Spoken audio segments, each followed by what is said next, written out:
أقسم بالله العلي العظيم ما شافت أختها طالعة كتقلب على راجل على أساس الزواج.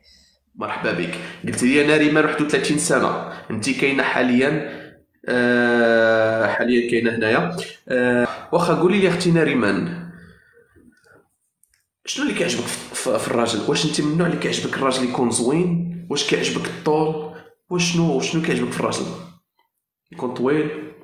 قلت لك أنا الواحد خاصو يكون هي مقبول شكلا، ما يكون مهم. خايب، ما يكون زوين، ما يكون طويل، ما يكون قصير، المهم يكون هو هذاك وصافي. من وأهم اوكي. حاجة هو المرأة. واخا قولي لي، الراجل كان قدك في الطول مثلا؟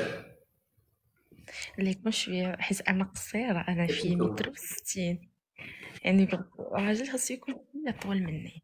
يلا اعطينا الحاجه المميزه اللي كتبغيها في الراجل.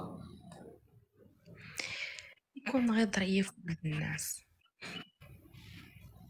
يكون غير ظريف ولد الناس. الا كان هذا الراجل هذا تيشرب، تيكمي، جايزة. وسموكر. مرحبا بك ناريمان. الراجل العمر ديالو يكون اللي من كتقلب عليه الزواج 33 حتى